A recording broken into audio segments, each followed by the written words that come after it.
Hello everyone, good morning. আমেরিকার Los Angeles থেকে আমি অলিভিয়া আমার বং ইন ক্যালিফোর্নিয়া চ্যানেলের আরও একটা নতুন ব্লগে তোমাদের সকলকে ওয়েলকাম জানাই। আমাদের বেড়াতে যাওয়ার পার্ট 3 ভিডিও নিয়ে চলে এসেছি তোমাদের সাথে শেয়ার করতে। এটাই হচ্ছে আমাদের সেই এয়ারবিএনবি।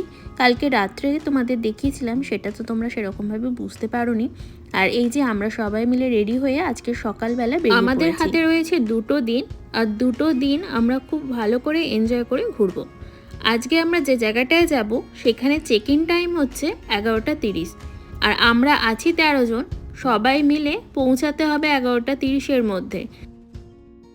আর যদি লেট হয়ে যায় তাহলে চেক ইন নাও হতে পারে, সেটা একটা ভয় রয়েছে।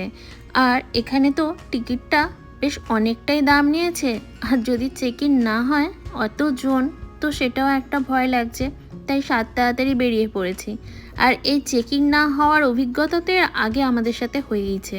যখন আমরা সিঙ্গাপুর এয়ারপোর্ট থেকে ট্যুর বুকিং করেছিলাম, তো আমরা জানতাম না একটা টাইমের মধ্যে সেখানে গিয়ে চেক ইন করাতে হতো। তো আমরা একটু লেট করাতে সেটা তো ক্যান্সেলই হয়েছিল, তোমাদের সাথে তো শেয়ার করেইছিলাম। তো লাস্ট অবধি ঘুরতে পেরেছিলাম এই আর কি। এই যে আমরা টাইমের মধ্যে এখানে চলে এসেছি। আর ওই যে দেখছো ওটাই হচ্ছে চেক ইন কাউন্টার। ছেলেরা গেছে, ওখানটা লাইন দিয়ে রয়েছে। তো ওরা টিকিটটা দেখে চেক ইন করে নিক, তারপর আমরা এখানে ওয়েট করি। চলো, অনেকগুলো বসার সিটও রয়েছে। এই অ্যারিজোনাতে প্রচণ্ড গরম, জানো আজকে মারাত্মক গরম লাগছে। তার উপর আমরা এসেছি এরকম ড্রাই এরিয়াতে। এই জায়গাটা হচ্ছে লোয়ার অ্যান্টিলোপ ক্যানিয়ন। তো ঘোরার তো বেশ ভালোই এক্সাইটমেন্ট, কারণ এই ক্যানিয়নের ছবি আমরা মাইক্রোসফটের ওয়ালপেপারে দেখেছি। তো সেই জিনিসটাই দেখবো নিজের চোখে, তাই তো একদমই তস হইছে না। তবে আমাদের বলল যে কিছুক্ষণ ওয়েট করতে, 12টা নাগাদ আমাদের গাইড আসবে, আমাদেরকে সাথে করে নিয়ে যাবে। এদিক ওদিক ঘুরে দেখতে দেখতে এই বড় চেয়ারটা চোখে পড়লো, তাই বরমশাইকে টেনে নিয়ে এলাম ছবি তোলার জন্য। আর এই যে এখানে দেখলাম এরিয়ার অ্যাট্রাকশন কী কী আছে, এই অ্যারিজোনাতে কী কী দেখার জিনিস আছে সেগুলোই আছে। এই যে মনুমেন্ট ভ্যালি দেখছো, এটাতেও যাওয়ার ইচ্ছা আছে। আর যাব হর্সু ব্যান্ড, তো সেইগুলোও তোমাদের সাথে অবশ্যই শেয়ার করব। আর এখানে দেখো ক্যানিয়ন সিমিলারিটিস কী কী আছে। এখানে আছে ক্যানিয়ন এক্স, আপার অ্যান্টিলোপ ক্যানিয়ন আর লোয়ার অ্যান্টিলোপ ক্যানিয়ন। আমরা আজকে এসেছি লোয়ার অ্যান্টিলোপ ক্যানিয়ন। এই যে 3টে ক্যানিয়নের নাম দেখলে, 3টে ক্যানিয়নের জন্য আলাদা আলাদা টিকিট কাটতে হয়। আমরা যখন এই অ্যারিজোনা আসবো ভাবলাম, তখন ভেবেছিলাম আপার অ্যান্টিলোপ ক্যানিয়নটাই দেখব, কিন্তু তার টিকিট আমরা 2-3 মাস আগে থেকে পাইনি। তখন আমরা লোয়ার অ্যান্টিলোপ ক্যানিয়নের টিকিট পেয়েছিলাম, তাই তখন লোয়ার অ্যান্টিলোপ ক্যানিয়নের টিকিটটাই কেটে নিয়েছিলাম। এখানে এসে টিকিট কাটা সম্ভব নয়, আর টিকিট অ্যাভেলেবেলও থাকে না, তাই আমরা আগেই টিকিট কেটে রেখেছিলাম। আর এই যে আমাদের গাইড এসে গিয়েছে, আমাদের গাইড আমাদের 13 জনকে একসাথে নিয়ে যাচ্ছেন। এই যে আমরা যাচ্ছি, আমাদের সাথে কোনো ভারী ব্যাগ রাখা যাবে না, কোনো ভারী জিনিস রাখা যাবে না, শুধুমাত্র একটা করে জলের বোতল ক্যারি করা যাবে। এই যে হাতে করে নিয়ে যাচ্ছি একটা করে জলের বোতল, প্রত্যেকের কাছেই একটা করে জলের বোতল রয়েছে। গাইড আমাদের সমস্ত রকম ইনফরমেশান দিলেন আর বললেন যেন আমরা ওনার সাথেই থাকি।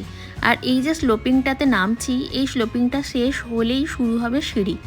গাইড বললেন যে সিঁড়িগুলো এতটাই নাকি খাড়া, সেই খাড়া সিঁড়ি দিয়ে নামার সময় কোনো রকম ফটোগ্রাফি না করতে। আর সিঁড়িগুলো নাকি এমনই খাড়া যে স্টেপগুলো কতকটা মইয়ের মতো থাকে, মইয়ের যেমন পরপর স্টেপ থাকে সেরকম। সেই স্টেপ দিয়ে নামতে হলে কখনো পিছন দিকে ঘুরে নামতে হবে, কখনো বা বসে নামতে হবে, কখনো বা সাইড হয়ে নামতে হবে, যেটা যার সুবিধা।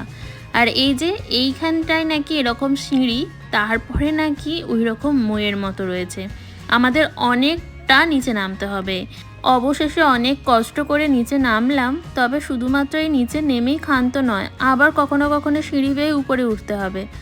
আর একটা জিনিস আমি গাইডের মুখে শুনে অবাক হলাম, নাকি এখানে যারা খুবই ওভারওয়েট তারা নাকি আসতে পারে না, তাদের অ্যালাউ করা হয় না, কারণ হচ্ছে এই ন্যারো প্যাসেজের জন্য। এই যে এটা হচ্ছে লায়ন ফেস। গাইড আমাদের বললেন যে যেভাবে পাহাড়ে উঠতো সবাই, সেইভাবেই নাকি এইগুলোতে উঠতে হতো। আগে এইভাবে সিঁড়ি বানানো ছিল না, পরে এইগুলো নতুন করে তৈরি হয়েছে।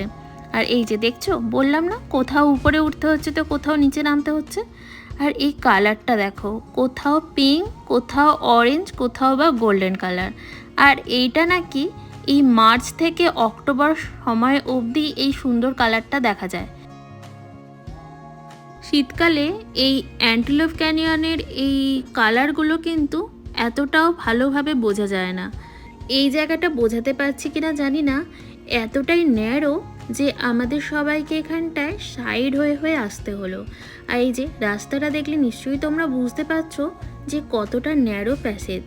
অ্যান্টিলোপ ক্যানিয়নে ঘোরার জন্য গাইডেড ট্যুরের সাথেই পুরোটা পরিদর্শন করতে হয়, কারণ বর্ষার সময় বৃষ্টি হলে আচমকাই বন্যা হতে পারে এখানে। আর এই আচমকা বন্যা সত্যিই একটা ভয়ের কারণ, যদি না সাথে কোনো গাইড থাকে। তবে এখন অনেক উন্নত হয়েছে, আচমকা বন্যা বা বৃষ্টি হলে নাকি এখন অ্যালার্ম হর্ন রয়েছে, যেটা আগে থেকেই এই ভিতরে থাকা মানুষকে সতর্ক করে দেয়। এইখানের কালারটা খালি দেখো, কি অদ্ভুত সুন্দর লাগছে, তাই না? সত্যি আজকে আমাদের ভাগ্য সাথ দিয়েছে বলতে হবে, কারণ এরকম যদি রোদ না থাকতো আমরা এই কালারটা দেখতেই পারতাম না। সত্যি এই অ্যান্টিলোপ ক্যানিয়নের এরকম রং দেখে আমাদের কিছু বলার নেই, আমরা তো সবাই শকড। আর এই প্রকৃতির এরকম সুন্দর সৃষ্টি সত্যি বলাই বাহুল্য। গাইড আমাদের এখানটা লক্ষ্য করতে বললেন, দেখো এখানটা পুরো লাগছে সি হর্স, তাই না? এটা তো আমাদের গাইড না বললে আমরা জানতেই পারতাম না, তাই না? চলো কয়েকটা ছবি তুলেছে, সেগুলো তোমাদের সাথে শেয়ার করে নিই।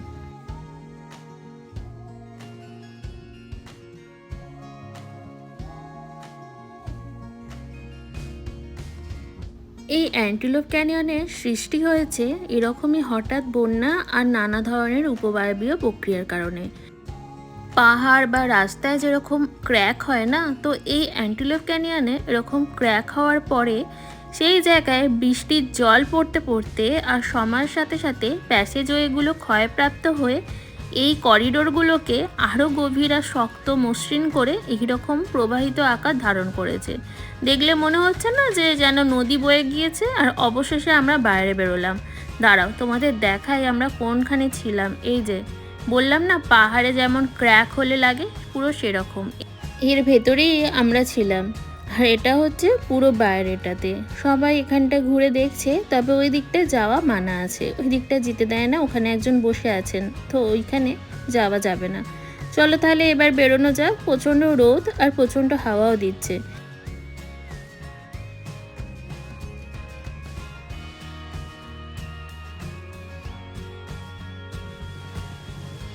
এই পুরো জায়গাটা এতটাই সুন্দর লাগছে যে আর একবার দাঁড়িয়ে ঘুরে দেখে নিলাম। কি অদ্ভুতভাবে এত সুন্দর জিনিসের তৈরি সেটাই আমি দেখছিলাম খালি। আর ওই যে সবাই ওখানে চলে গেছে, চলো যাওয়া যাক তাহলে। গিয়ে ভাবছি দুটো ফ্রিজ ম্যাগনেট কিনবো, যদি সেরকমভাবে পছন্দ হয়। এই যে এটাই হচ্ছে একটা দোকান, তো এখানে অনেক ধরনের ফ্রিজ ম্যাগনেট আছে, তবে নিজের চোখে দেখে এসে এই পিকচারগুলো আর সেইভাবে পছন্দই হচ্ছে না। তবে এই যে একটা স্মৃতি নিয়ে যাব, সেই কারণেই এখান থেকে একটা ফ্রিজ ম্যাগনেট কিনলাম। এখান থেকে বেরিয়ে আরেকটি ভিউ পয়েন্টে যাচ্ছি, এর কাছেই, এই 5 মিনিট টাইম লাগবে গাড়িতে। চলো এসে গিয়েছি, এরপর আমরা গাড়ি পার্ক করলাম। ওই যে দূরে পাহাড়গুলো দেখছো, ওইখানটাতেই যাব। খুবই রুক্ষ সূক্ষ্ম এলাকা, এত কষ্ট হচ্ছে যে কি বলবো। যতই জল খাচ্ছি মনে হচ্ছে যে শরীরের ভিতরে কোথায় গিয়ে মিলিয়ে যাচ্ছে। চারিদিকটা এতটাই রুক্ষ শুকনো, তার মধ্যে এরকম সুন্দর একটা ফুলের গাছ দেখে বেশ ভালো লাগলো। আর আজকে দেখো দাঁড়াও, আকাশটাও বেশ সুন্দর, কিন্তু এরকম নীল আকাশ, তার মধ্যে সাদা সাদা পেঁজা তুলোর মতো মেঘগুলো ভেসে বেড়াচ্ছে। এরকম ক্লিয়ার ওয়েদারটা পেয়েছি বলেই অত সুন্দর অ্যান্টিলোপ ক্যানিয়নটা আমরা দেখতে পারলাম। চলো তাহলে দেখি ওই দিকটা যাই, আর কি দেখার আছে দেখি। আর আমাদের বড়েরা প্ল্যান করছে এই উঁচু জায়গাটাতে উঠবে বলে। যেমনি ভাবা তেমনি কাজ, ওই যে একজন উঠেছে আর দুজন এখানে দাঁড়িয়ে ছিল, ওরাও উঠে পড়েছে, এই যে দেখতেই পেলে। এই পুরো ভিউটা উঁচু থেকে তোলা হয়েছে, ওই যে আমার বর উঠেছিল উঁচুতে, ওখান থেকে ভিডিওটা করে দিয়েছে আমাকে, বেশ সুন্দর লাগছে না?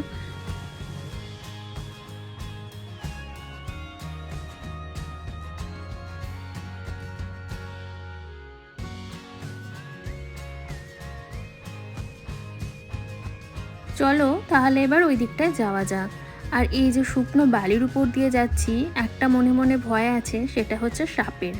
কারণ একটু আগেই আমরা আমাদের গাইডের মুখে শুনেছি যে এরকম শুকনো এলাকাতে আর এরকম শুকনো বালিতে নাকি র্যাটেল স্নেক থাকতে খুবই পছন্দ করে।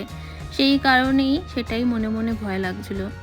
এরপর আমরা এখান থেকে আরেকটি জায়গায় যাব, এই ভিডিওর সাথে অ্যাড করে আর বড় করলাম না। তাহলে চলো আজকের মতো ব্লগটা এখানেই শেষ করলাম। আরও একটা নতুন ব্লগ নিয়ে আসছি খুব তাড়াতাড়ি।